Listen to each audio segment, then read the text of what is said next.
Gribēju piebilst vēl to, ka šitāds rezultāts tai mašinai ir sasniegts, ņemot vērā visa ekoloģija ir iekšā, viss darbojas, DPFs, EGRs, vienīgais AdBlue jau kaut kur izprogrammēts tai mašinai, bet pilnvērtīgi saucīgs čips, nebojojot ekoloģijas, var sasniegt šādus labus rezultātus. Mercedes šodien uz jauda stenda pie mums 16. gads. Atbrauca cilvēks, saka, dog, davai man vairāk jaudas, pabraukāju ar jaudīgu mašinu, nezinu, gribu ļoti daudz jaudas, un lai labi būtu. Paņemam logus, pamērījām, paskatījāmies spiedienus, turbinas, aktuālu un viss. Tad atskaties, šitie ir Mercedes 2 litrai, kā viņš tur saucas, vai 2.2. Viņam oriģināli ir 100 kW, tad 136 zirgi un 350 griezes moments, ne?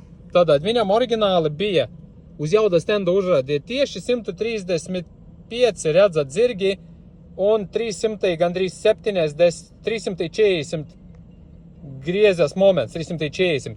Tagad mums ir pēc pirmā steidža 174 un pēc 460. Tad 100 newtonu ir klāt. Skaties, sarkanā līnija ir modificēta, oranžā līnija ir oriģinālais fails. Tad salīdzinājuši starpība diezgan ļoti liela. Tā mašina uz ceļa būs starpība braukšanai ļoti liela, kā diena un nakts.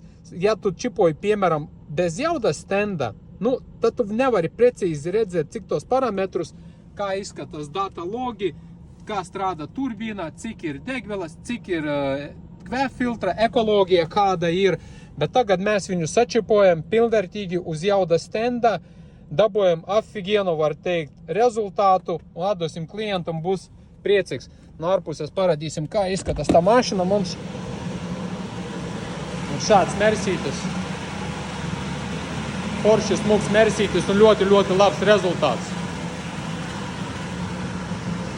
Tā kā, ja arī tavu gribas pilnvērtīgu čipu, ne tikai Mersim, bet arī visam pārējām mašinām, mēs profesionāli to varam sagatavot. Pats izgatavoju failus uz vietas, un arī kā citiem izgatavoju failus visā Latvijā, Lietuva, Kipra, Sīrija, Anglija un tādā garā. Jauku dienu jums! Čau!